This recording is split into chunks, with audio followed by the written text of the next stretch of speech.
Bonjour à toutes, bonjour à tous. C'est un plaisir de vous retrouver sur mon 6e épisode de podcast. Moi, c'est Rachel. Vous pouvez me retrouver sur les réseaux sociaux, sur Instagram et Ravelry sous le pseudo RGGirl1979. J'ai également une page Facebook et Ravelry intitulée Tricopassion RG. Alors, ben voilà, après presque 2 mois d'absence, veuillez m'en excuser. Il y a parfois des choses dans la vie qui font que, voilà, les priorités changent et on se remet de nouveau un peu en question. Mais ici, c'est surtout le fait de la perte d'un être cher. Donc, le papa de mon compagnon est décédé. Ça a été vraiment très douloureux pour tout le monde ici. Vous n'en doutez pas certainement, hein, mon compagnon bien sûr, qui était quand même fort proche de son papa, et mon petit garçon qui avait une attache particulière pour son papy. Donc voilà, alors au sommaire de cet épisode, il y aura évidemment des projets terminés parce que le tricot reste évidemment l'échappatoire pour se vider l'esprit quelque part et ne penser qu'au projet qu'on est en train de faire. Il y aura également des projets en cours et des projets qui vont vite venir se poser sur mes aiguilles. Donc allons-y tout de suite pour les projets terminés. Alors ici, le premier que je voulais vous montrer, c'est une paire de chaussettes. Je vous montre d'abord l'image du patron. Donc les jumeaux d'Atlantis de Vincent Deslandres. Donc voici les miennes. Alors j'essaie de rapprocher pour que vous voyez les petits détails. Alors ce sont des chaussettes, je vais en choisir une, qui ont été tricotées du haut vers la pointe, donc cuff down. Alors, je les ai tricotées donc en fil folk de fil d'art, le fil folk 50 de fil d'art, le coloris blanc et le coloris rubis. Alors, la particularité de ces chaussettes, comme je vous l'ai dit, donc cuff down, on commence des côtes jusqu'à la pointe. Vous remarquez ici que les côtes, c'est un jeu avec des mailles glissées qui va venir former cette espèce de fourchette ici. Assez... ça fait, je trouve, toute la particularité de cette chaussette. On retrouve un talon renforcé qui est en 2 coloris. Donc, on reprend le coloris principal et on ajoute un coloris contrastant. Et la pointe qui revient uniquement, elle, dans le coloris contrastant. Alors, une autre particularité de ce patron, c'est que vous allez tricoter votre chaussette sur l'envers. Et là, vous allez avoir donc une majorité de mailles à l'endroit, ce qui va être beaucoup plus fluide pour votre travail. Et quand vous allez retourner, donc en fait, c'est là que vous allez voir votre travail ici du jersey envers. Je pense vraiment que le designer Vincent a décidé donc de procéder de la sorte parce que certains éprouvent des difficultés à ne tricoter que des mailles à l'envers, surtout en méthode continentale. Et donc, voilà, il a décidé de proposer son design, de le tricoter sur l'envers et après de retourner alors le modèle pour ensuite venir terminer par la pointe qui, elle, se tricote. Alors une fois que vous avez déjà retourné votre chaussette, alors vous venez refaire votre pointe en raccourci. Vraiment une chouette chaussette. Personnellement, comme vous le voyez sur la photo du patron, là, c'est un modèle masculin. Moi, je l'ai fait pour moi, donc modèle féminin, donc tout à fait passe-partout, mixte. Hein. Je pense d'ailleurs en refaire pour que que ce soit mes enfants ou mon homme, je trouve vraiment c'est un design vraiment passe-partout, original. Voilà.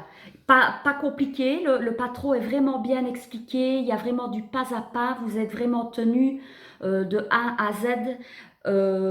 Faut juste vraiment faire attention dans le patron au moment où vous rencontrez justement la situation où vous allez devoir retourner votre chaussette.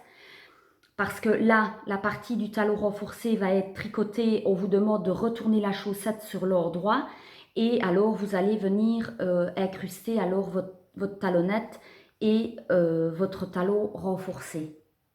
Et après, ben, évidemment, il va falloir de nouveau la remettre alors sur l'envers pour venir alors faire le restant de la chaussette, le pied.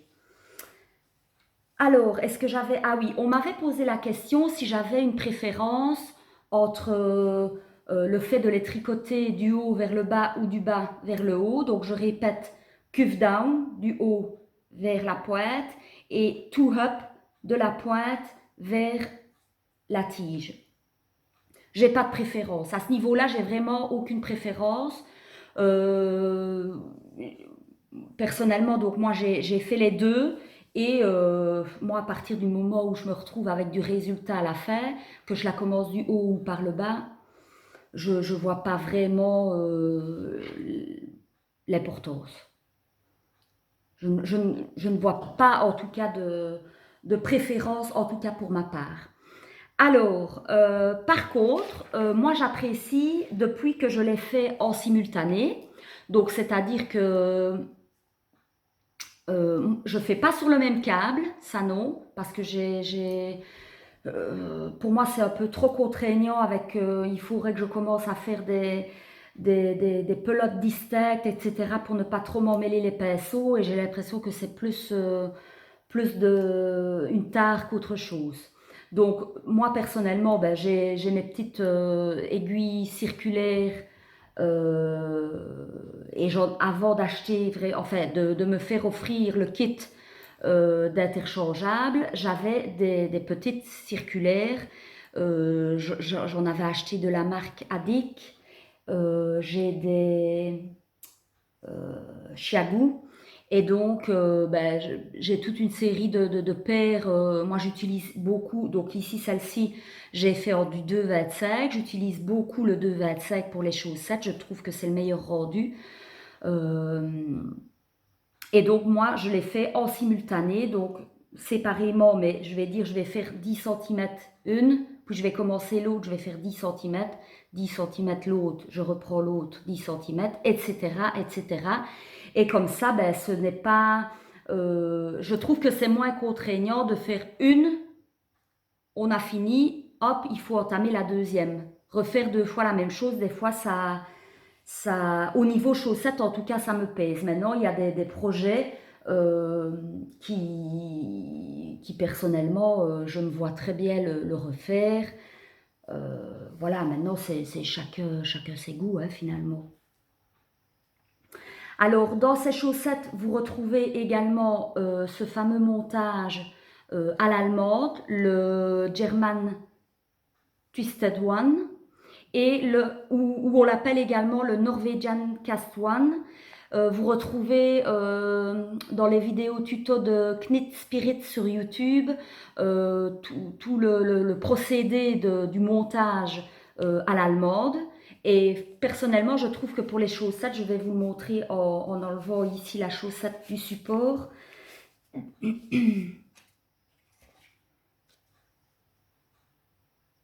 Voilà, c'est quand même relativement élastique, hein. Et pour ceux qui ont un petit peu ce problème du mollet assez fort par rapport au coup de pied, c'est pas mal parce que ça rentre quand même vachement plus facilement. Voilà pour ce qui était des chaussettes, les jumeaux d'Atlantis. Donc Vincent Deslandes avait sorti ce patron dans le cadre, ben, à la sortie de son patron, en fait, on pouvait s'inscrire pour le calque et être à plusieurs pour tricoter son design. Et c'est ce que j'ai fait. Par contre, j'ai complètement oublié sur la fin de mes chaussettes d'aller poster une photo des chaussettes terminées sur le, la discussion qui était ouverte sur son groupe Ravelry. Et donc voilà, j'ai zappé la fin du calque. Mais bon, mes chaussettes étaient terminées, hein, je les avais publiées sur Instagram, donc beaucoup ont pu déjà les voir. Pardon.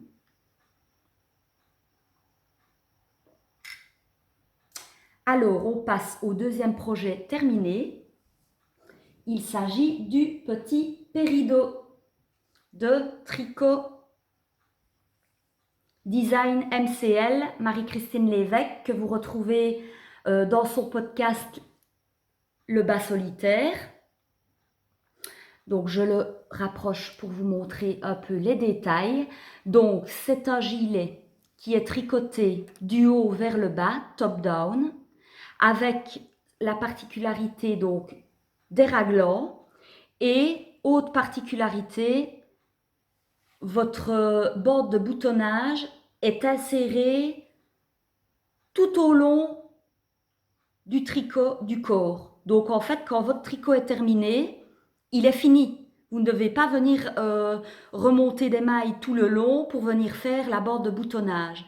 Tout est inséré dans le corps du gilet. Alors vous avez une jolie finition ici en côte-torse qu'on retrouve également dans le bas de ce cardigan.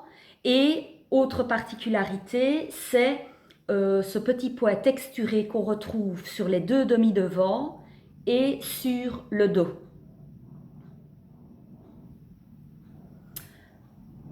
Alors, donc moi je l'ai tricoté en layette mérino. Je reprends mes notes. Oui, le layette uni mérino, des pelotes de 50 grammes pour 200 mètres, la marque Bodylane. Alors, je trouve que c'est pas mal de le spécifier, c'est un modèle, donc à la base, Marie-Christine l'avait déjà produit en version adulte pour dames. Ici, donc, vous le retrouvez pour enfants de la taille 0, naissance à 10 ans, ce qui n'est vraiment pas mal du tout, rapport qualité-prix, hein, quand vous vous retrouvez avec un patron que vous achetez, je ne sais pas moi, qu'est-ce que c'était, 7 euros peut-être, quelque chose dans ce style. Et vous avez de quoi faire de 0 à 10 ans. Et le bonus, c'est qu'il est mixte. Moi ici, je l'ai fait pour mon petit garçon. Je vous montre la page initiale du patron. Elle l'a fait dans un coloris que je trouve également très très joli pour un petit garçon, puisque c'est pour son, je vais dire que l'idée lui est venue pendant sa grossesse, donc de faire pas mal de petits tricots pour son petit Arthur. Il va aussi bien pour filles que pour garçons. Donc juste faire attention, votre pointe semi, hein, votre petit pois texturé ici sur l'avant. Quand vous êtes à la partie du départ, donc en train de faire votre raglan, vous allez avoir des augmentations de chaque côté, part et d'autre de vos marqueurs. Vous faites bien attention, essayez de bien vous faire un schéma dans la tête parce que vous avez la grille du pois de semis. Ben, je peux vous la montrer, hein, le pois de semis, c'est pas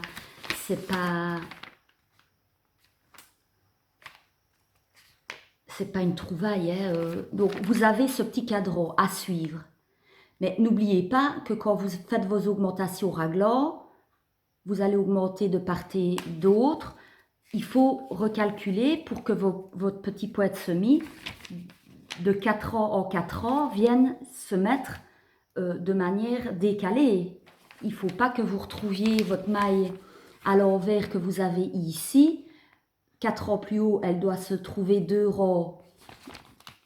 Je vous montre, hein. Donc ici, vous allez 1, 2, 3, 4e rang. Elle doit être décalée par rapport à la maille initiale. 1, 2, et puis de nouveau une maille à l'envers.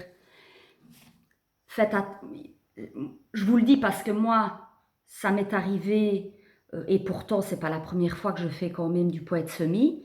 J'avais pas recalculé le fait des augmentations au niveau du raglan pour les débutantes. Voilà, c'est pas toujours inné de se dire ah oui attention parce que là j'ai augmenté donc il faut pas que je suive de trop près parce qu'on aurait tendance à regarder son schéma. Ben voilà, je suis à mon 7e rang où là je vais recommencer alors mon poète semi de maille à l'envers.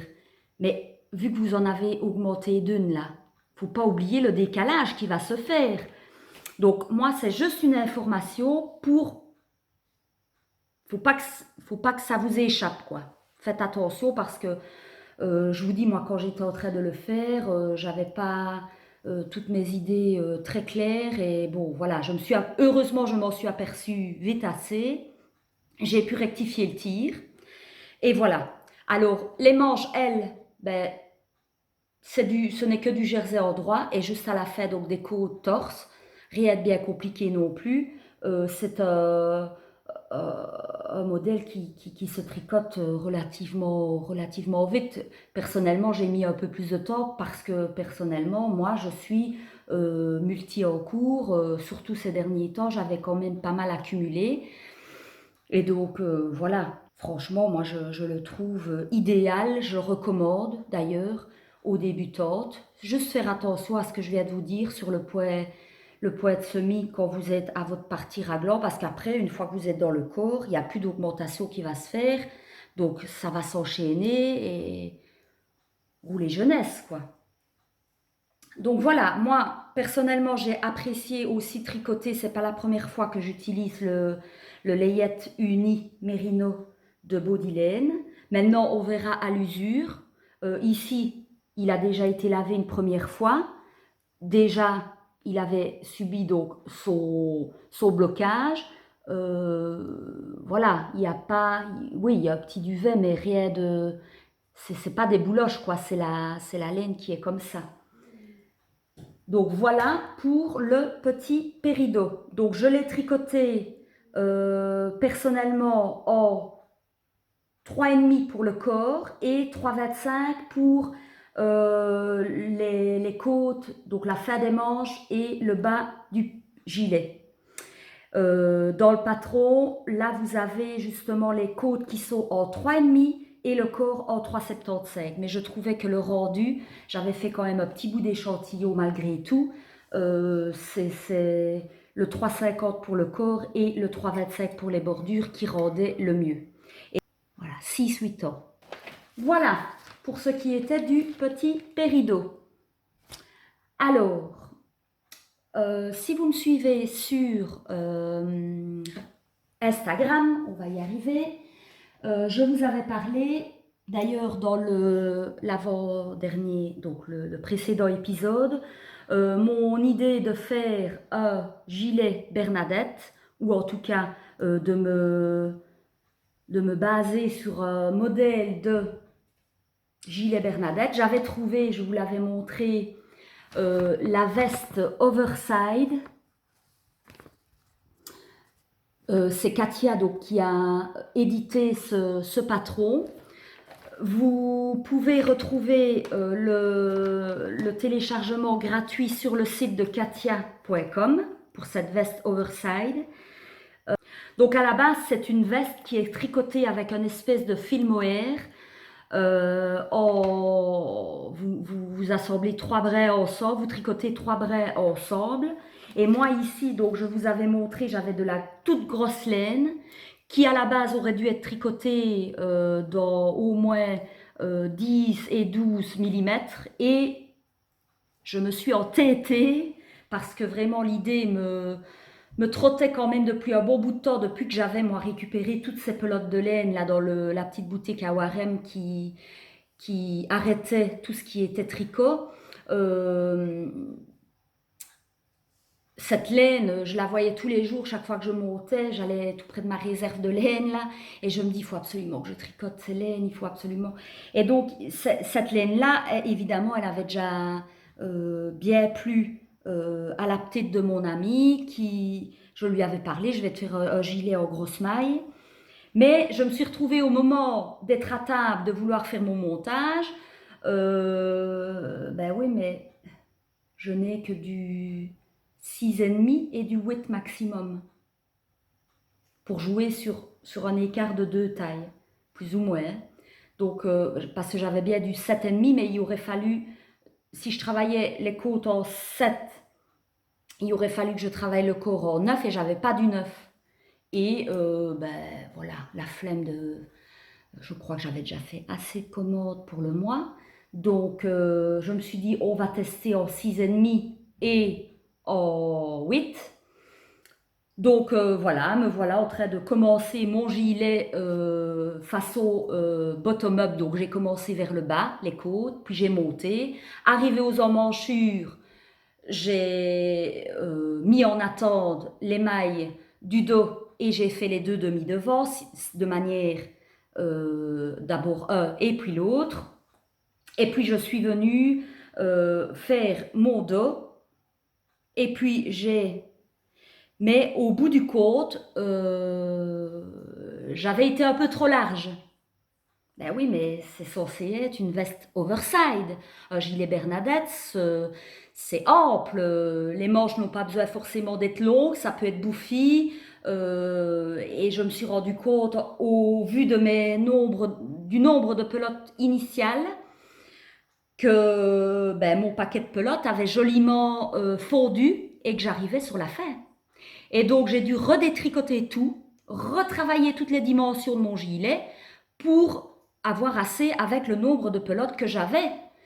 Je pense que si je ne m'étais pas entêtée dans les millimètres, dans le 6,5 et le 8 mm, mais que j'aurais été dans une taille beaucoup plus grande d'aiguille, parce que ça aurait totalement convenu, la laine était grosse assez. Et non. J'ai continué, j'ai refait donc une deuxième fois mon gilet en 6,5 mais en retravaillant les dimensions comme je vous le dis. Et le voici, le voilà. Voilà mon petit gilet Bernadette. Alors, ben, la différence, vous voyez, on voit les marques de là où j'ai rentré mes fils. C'est pas très gracieux, mais bon. Donc, j'ai dû faire des manches fitées plutôt que des manches bouffies. Et ben voilà quoi, je l'ai essayé à la petite et c'est vraiment limite, même en taille. Je pense pas qu'elle va le mettre des masses. Donc voilà, voilà comment je l'ai travaillé. Donc je vous montre ici devant, comme ça vous voyez qu'à l'arrière il est un peu plus long. Parce qu'en fait j'ai fait sur le bas un jeu de rangs raccourcis là, pour lui donner un peu de profondeur, pour revenir un petit peu comme ça sur les fesses. Bien que, voilà, au vu de la dimension qu'il fait, la petite, elle l'a plutôt à mi-fesse, hein, parce qu'elle a un très long buste. J'essaierai de la reprendre en photo avec, parce que ici, mon idée, c'est quand même de le rebloquer une deuxième fois, d'étendre un maximum, parce que comme vous le voyez, je vous le montre de plus près, c'était vraiment de la très grosse laine, hein. C'est vraiment dommage que je me suis entêtée. Je suis sûre qu'avec un jeu d'aiguilles beaucoup plus gros, on aurait pu arriver à quelque chose de très très très joli. Parce qu'en plus ce jaune, vous le voyez un peu pastel vous là à la caméra, mais c'est vraiment le jaune fluo. Alors j'avais fait un petit jeu aussi au niveau des épaules pour lui donner... pour bien qu'il se pose dans l'arrondi. On voit évidemment plus les jeux de mailles de rangs raccourcis, hein. Mais ça, je trouvais que ça donnait un chouette effet à la manche. Enfin voilà, mon gilet Bernadette est terminé.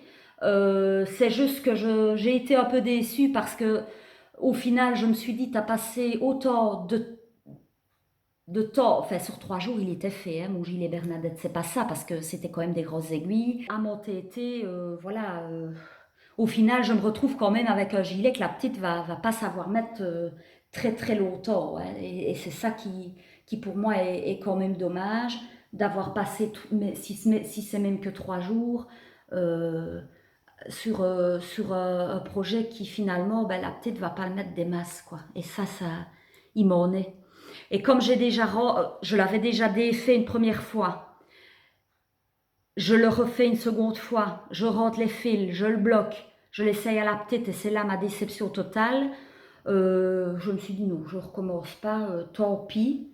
On le sait pour la prochaine fois. Dorénavant, voilà, j'arrête, comme je dirais à mes enfants de temps à autre, quand ils me prennent un peu le chou, arrêtez vos conneries. Ben, je vais arrêter mes conneries. Voilà, quand il faut travailler avec de la grosse laine, on travaille avec des grosses aiguilles adaptées. On ne perd pas son temps avec des petites aiguilles qui, au final, m'ont quand même fait perdre. Je suis pratiquement sûre et certaine que si j'avais choisi le diamètre plus haut, ben, je ne serais peut-être pas tombée à court et j'aurais pu faire mes fameuses manches bouffantes. Si même elle venait à 3/4, pour un gilet Bernadette, c'est très joli. C'est très joli. J'ai déjà vu ici, c'est parce que sur la veste overside, quand vous regardez la petite photo, ben, les manches lui arrivent au poignet. Mais j'ai déjà vu un peu des gilets Bernadette qu'on vend sur les commerces et tout ça. Là, tout un temps, ça a été une nouvelle mode de nouveau. Et ça arrivait plus ou moins à 3/4 et c'était très joli. Voilà, voilà pour l'épopée du gilet Bernadette. Alors, on passe au 4e projet terminé. Celui-là, c'est l'apothéose qui a fait relever mon état suite au gilet Bernadette. Si même il a duré très longtemps, je le reconnais. Mais bon, je suis arrivée en fait sur la fin du... Non. Allez, j'étais à un bon 60-70% du pull. Qu'on arrivait dans la bonne saison, vers le mois de allez, mai. Je savais très bien qu'il n'allait plus mettre d'une utilité le Shifty. Donc le voilà, c'est le Shifty de Andrea Mauri. Je pense qu'il a eu son succès. Hein. Vous avez été nombreux et nombreuses à mettre des j'aime sur la photo que j'ai postée sur Instagram. Et c'est vrai que je ne suis pas mécontente non seulement du choix de laine pour ce modèle. Il faut savoir donc que le Shifty, je vous en avais déjà parlé, il est tricoté dans le modèle, ben, je vais en profiter aussi pour vous montrer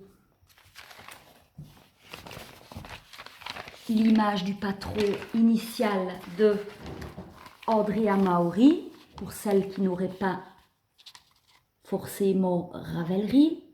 Donc le voici. Donc elle le tricote en Spin Cycles. La Spin Cycle Die,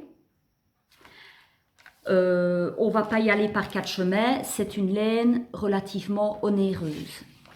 Elle est chère. Donc moi personnellement, vu que j'avais flashé, il me fallait un compromis. Il me fallait aussi bien la qualité que l'effet qu'on retrouve dans la Spin Cycles. Et un jour, en regardant le podcast de Anna et Nabis sur Instagram, elle a parlé, donc elle aussi, de son souhait de se faire le Shifty. Et elle avait parlé d'une laine qu'elle avait remarquée. Donc moi, je vous montre ici une de mes pelotes qui me reste. La Zomberball.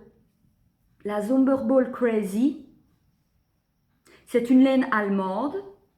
Alors je regarde pour vous dire si j'arrive à lire, évidemment, parce que ce n'est pas au français. Voilà, il y a 75% de superwash et 25% de nylon. Je la classerai dans les laines pas qui piquent, qui ne grattent pas non plus, mais plutôt qui ont une certaine accroche, comme pour les laines, pour les jacquards. Et franchement, ben, comme vous voyez, hein, c'est un fil retordu où vous retrouvez, j'essaie de faire la mise au point pour que vous voyez. Tu veux bien ou pas? On retrouve chaque fois 2 braies de différentes couleurs.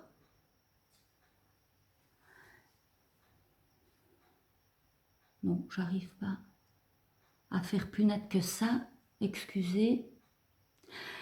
Donc, c'était vraiment la laine qui pour moi était l'idéal pour le patron. Hein, c'est ce qui ressemblait le plus à la Spin Cycles. J'essaierai peut-être de vous mettre une photo de la différence entre la Spin Cycle, où vous allez voir sur Google, hein, vous tapez Spin Cycle Dye et vous verrez la différence. Donc, c'est un pull qui se tricote du haut. Vous venez faire tout de suite en fait vos côtes pour ensuite venir commencer donc le motif qui est un jeu de maille droit, maille glissée, maille envers, maille glissée, tout simplement. Alors, donc vous venez tout un moment, il y aura des premières augmentations, puis des augmentations un peu plus drastiques pour que vous ayez votre tour de buste et surtout la carrure. On m'a parlé, je ne sais plus qui, moi maintenant, au niveau de la carrure, ben, personnellement, moi, il est juste beau parce que généralement, on m'a toujours classé dans les carrures fort carrées. Donc, il fallait bien ça. Il fallait bien ça. Je regarde sur mon... Donc, j'ai fait la deuxième taille entre parenthèses. Et généralement, moi, dans les vêtements, taille, je parle européenne, moi, ici, c'est souvent 38-40 au niveau de carrure. Il y a certaines où je peux me permettre, parce que c'est ample, d'aller un peu plus bas en taille. Mais ici, il me fallait quand même une certaine aisance aussi pour ne pas que ça vienne embêter en dessous des dessous de bras. Hein, sinon, c'est pas agréable. Ah oui, j'ai rallongé au niveau et du corps et des manches. Parce que si vous voyez donc sur la photo, c'est crop, hein, c'est un peu le crop. Je pense que si on abaisse un peu la jupe, ben on est vraiment à l'intersection là du nombril. Personnellement, j'avais pas trop envie de lever. C'est pour ça que j'ai fait une photo avec les bras levés. Ben, on commence seulement à voir le bas du dos. Et moi, pour moi, c'est ce qui me convient parfaitement. Et donc, quand je le mets sur moi, porté, voilà, il arrive ici et moi mon nombril il est quelque part par là quoi. Donc c'est le beau compromis. J'ai noté donc sur ma page Ravelry concernant donc le projet du Shifty ce que j'ai augmenté et je vous montre quand même pour vous montrer parce que donc vous devez avoir un coloris principal pour ma taille en tout cas, 3 boules de coloris principal et ensuite 3 coloris contrastants. Ça, c'est la tête principale, voilà ce qui me reste. Quasi une pelote entière. Et les coloris contrastants, voici ce qui me reste. Donc, ce sont des, que je ne dise pas de bêtises, des pelotes de 100 grammes pour 420 mètres. Donc, encore un peu plus fin que la fingering. Hein. Si on compare, c'est généralement 400 mètres pour 100 grammes la fingering. Donc ici, on est à 100 grammes pour 420 mètres. On n'use pas des masses. Hein.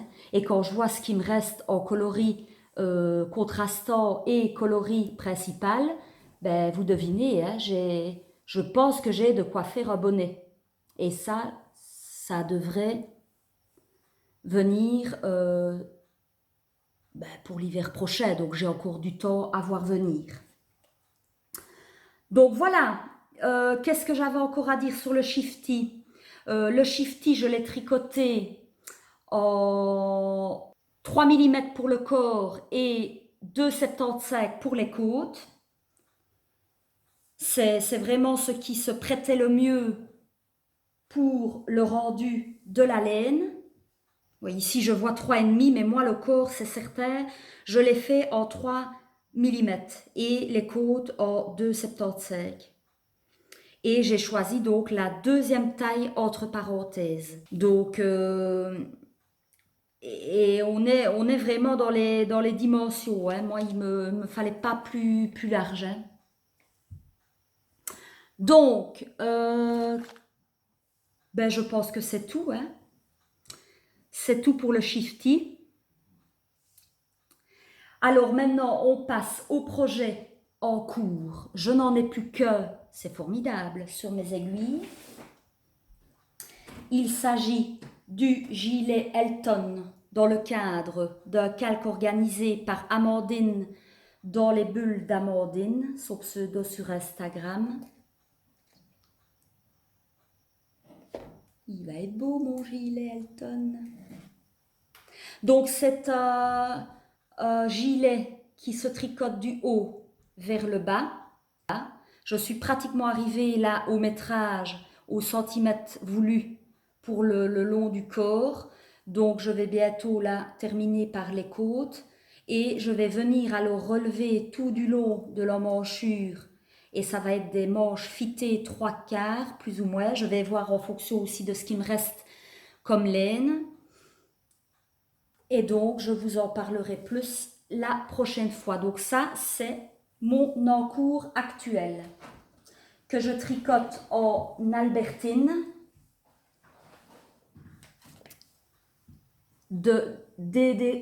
oh là là, j'y arriverai. De Derirum Natura, pardon.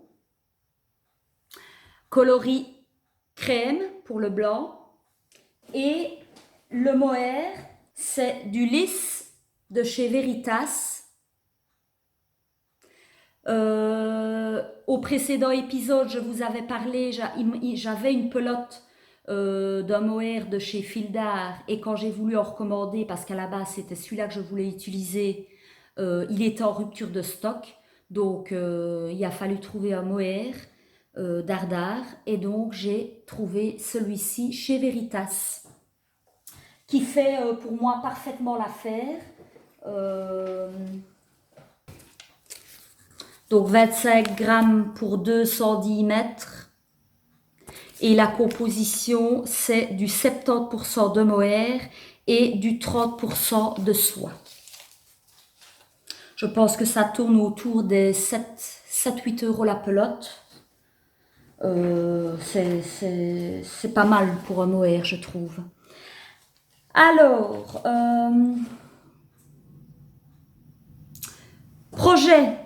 futur projet qui va venir incessamment sous peu parce que je me suis inscrit au calque. Je ne sais pas si vous aviez vu, Cookie la guerrière sur Instagram a proposé un calque sur le thème du magnifique pull enchanté de Atelier Émilie. J'essaie de vous le montrer de plus près. Ce magnifique pull qui est également aussi tricoté avec du mohair. Ici, c'est avec un fil de Dickey. Pourquoi est-ce qu'il me fait pas un fil de Dickey et un fil de mohair.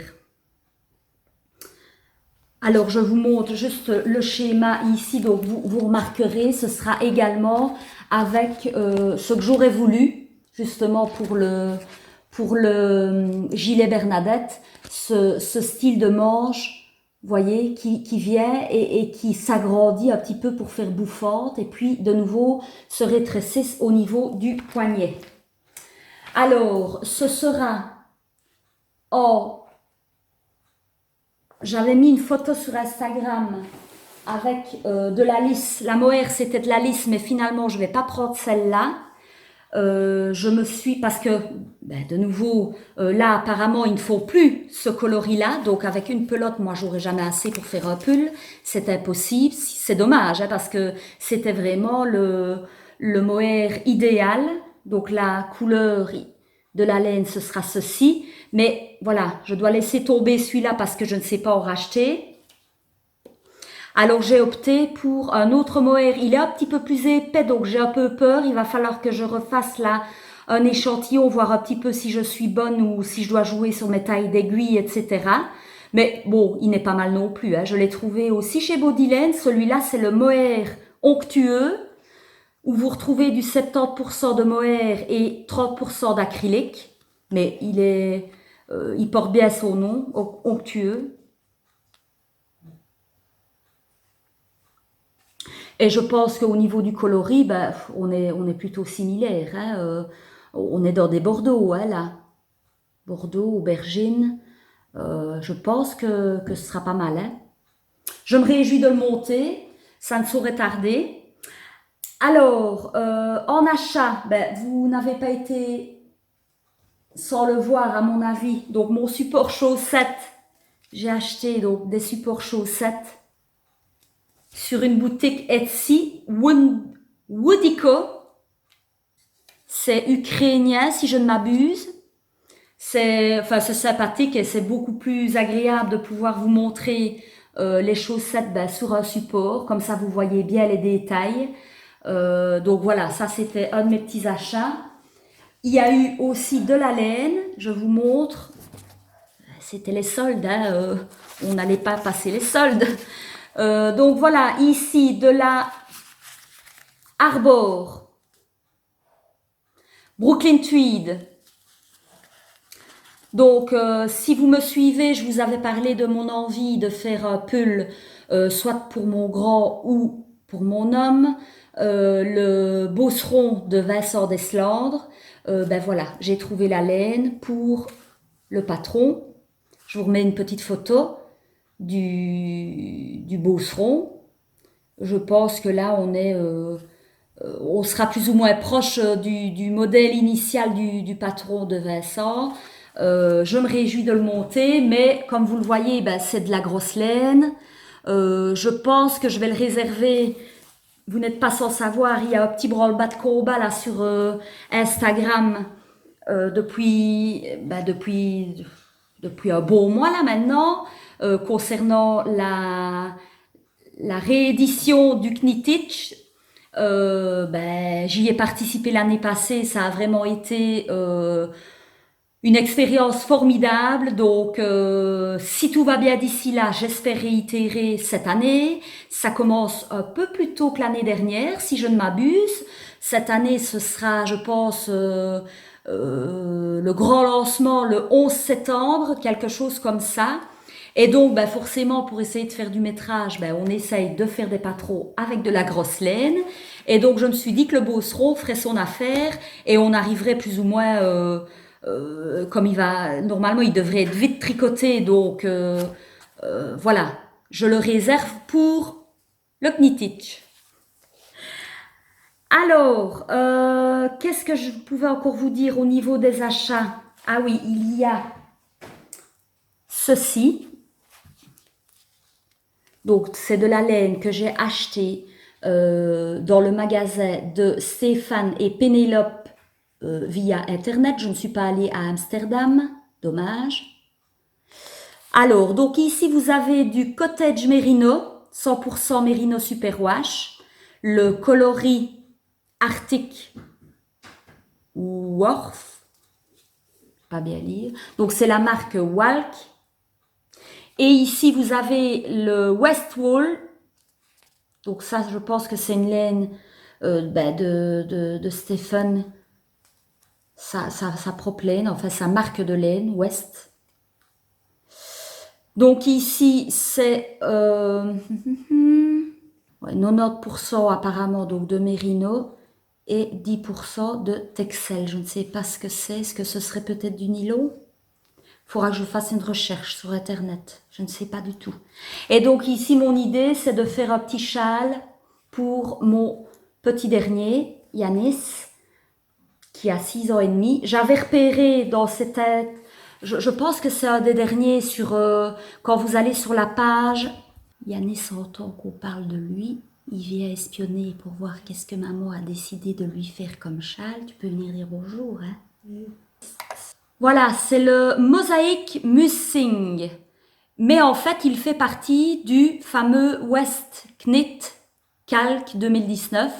Donc, il faut être dans le club, si vous voulez, pour avoir ce patron et la laine. Vous recevez, en fait, quand vous vous abonnez au club, vous recevez la laine et autant de patrons sur l'année. Je le trouve, je vais vous insérer une photo donc, du châle. Malheureusement, ce ne sera pas celui-là parce que sinon, il faut que j'attende. Je pense qu'il sortira en 2020, donc je vais pas attendre 2020. Moi, le petit, j'aimerais bien lui faire un châle maintenant. Donc, il y a plein d'autres modèles de Stéphane West qui iront très bien. Je vais juste devoir un petit peu raboter puisque ben, je vais pas lui faire une taille adulte hein, à mon petit bouchon de 6 ans et demi. Alors, donc voilà, il y aura un châle qui viendra. Voilà. Alors, j'avais aussi dans mes projets, naturellement, je ne l'ai pas sorti. Donc, un châle prévu pour moi-même avec ceci. Donc, brun marron et un blanc cassé avec de très faits speckles, mais vraiment très très faits. Je ne sais pas si vous-même vous allez les voir. On le verra peut-être plus quand je reprends les étiquettes qui vont avec. Donc ça c'est écaille tigrée. C'est les pelotes vagabondes, la qualité abri du 100% Merino Superwash. Et le marron, c'est Unicorn Poo, en abri également de la pelote vagabonde. Alors, vous avez été nombreuses à flasher sur le patron de Nadia Cretalation qui a sorti donc son dernier patron de châle à l'occasion de son anniversaire. Ben voilà, je n'ai pas pu résister non plus. C'est le Beautiful Day de Nadia Cretalation. Le voici. Il est plutôt pas mal du tout. Et donc, j'espère le monter aussi, mais de nouveau, hein, ce sera pour la mauvaise... pour la prochaine saison hivernale qui approche à grands pas maintenant. Là, nous sommes toujours... on vient de terminer les 3 jours caniculaires les plus intenses de Belgique. Croyez-moi, on a souffert. Hein, 40, passé les 40 degrés, je suais des grosses gouttes. Hein. Et je pense que je ne suis pas la seule. Hein. Quelle affaire. Heureusement qu'on a une piscine. Papa a monté la piscine. Alors, j'espère également monter, parce qu'il me reste des chaussettes, le coloris rubis. Il m'en reste assez bien, donc j'aimerais enfin pouvoir monter mes fameuses chaussettes 232, route 232 de Tricot Design MCL Marie-Christine Lévesque. Je vous remets également une petite photo. Je n'en parle pas plus si ce n'est que ce sont des chaussettes en d'un seul coloris et avec un motif de dentelle. Et alors, juste une petite info, donc je participe à un test secret, donc ça, je ne vous en parle pas non plus, mais croyez-moi, il me tarde de pouvoir vous en parler parce que ça, c'est un magnifique projet, c'est tout ce que je peux vous dire, voilà. Alors, un petit bout de couture, parce que oui, je me suis remise à la couture un petit peu avant de partir en vacances. Je vous montre ma petite jupe 1001 perles que je porte.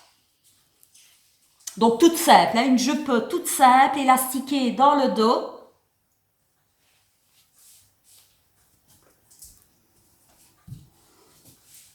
Voilà, je me suis un peu assise dessus, donc elle est un peu cafounie. J'essaie de me reculer pour vous la montrer. Voilà. Je vais faire pivoter tout simplement la caméra. Voilà. Voilà. Alors, donc, particularité de la jupe 1001 perles, c'est une jupe que j'ai cousue dans un coupeau de coton. Vous retrouvez sur le site de Yvan Soufflet, donc c'est Yvan Soufflet, la designeuse de cette jupe. Alors, j'ai eu beaucoup de mal, moi, avec l'élastique derrière. Pourquoi? Donc, je me remets à votre niveau. Pourquoi j'ai eu des difficultés? Parce que donc dans le patron, vous avez la possibilité d'un élastique en 4 à 5 cm de large ou de venir joindre deux morceaux de 2 cm ou 2 cm et demi, ce que j'ai fait moi en 2 cm et demi, je pense que c'était ça. Et donc, il fallait venir les coudre pour les joindre ensemble avec un point zigzag. Déjà là, j'ai un peu galéré parce que à chaque fois, après que je tirais sur mon élastique, la couture zigzag, malgré qu'elle était zigzag, censée être extensible, ça craquait. Donc, il fallait que je recommence. Mais j'ai pris mon mal en patience, j'ai recommencé. Et puis finalement, ça a été. Mais le problème, c'est que j'étais entre deux tailles au niveau de la jupe. Parce que voilà, j'ai perdu un peu de poids sur peu de temps, donc il a fallu réajuster un petit peu toutes mes mesures, et donc voilà, je me suis retrouvée en deux tailles, donc ça j'ai bien fait le rapport, mais je me suis quand même retrouvée avec ma partie de devant qui était un petit peu trop large, je vais dire. Donc moi, il a fallu que je joue essentiellement, vu que c'était élastiqué, je n'ai su que jouer sur... en fait, normalement, ma jupe, elle devrait être comme ça. Mais j'ai tellement dû tirer sur l'élastique pour essayer de rattraper le trop que j'avais devant. Et pourtant, j'avais pris mes mesures, mais je ne sais pas ce qui s'est passé. Enfin voilà, j'ai ma petite jupe, ma première petite jupe depuis un bon moment là, que j'espérais me remettre à la couture, qui a été faite juste avant de partir en vacances. Un régal. Dommage que j'ai pas plus de temps sur une journée parce que ça me permettrait de nouveau de faire plein de belles petites choses. J'ai d'ailleurs encore un coupon qui m'attend, je vous le montre. Si possible sur l'endroit, voilà. Ce serait bien si je pouvais la faire pour le mois d'août, donc un petit coupon dans les tons rosés. J'espère refaire la jupe. Donc il faut savoir en fait que cette jupe 1001 perles, vous avez donc 4 possibilités. Dans ces 4 possibilités, vous pouvez faire avec ou sans poche, ces 4 modèles-là. Donc vous vous retrouvez avec 4 modèles supplémentaires. Donc ça fait déjà 8. Et ces 8 modèles, vous pouvez soit faire élastiquer, soit le patron PDF a été revu et vous pouvez faire avec une fermeture, une tirette invisible comme on appelle ça. Et moi donc j'aimerais faire le modèle tulipe qu'ils appellent ça. Donc c'est la 1001 perles, mais donc sur les 4 il y en a une, ça s'appelle tulipe, avec justement une fermeture à glissière derrière, fermeture invisible derrière.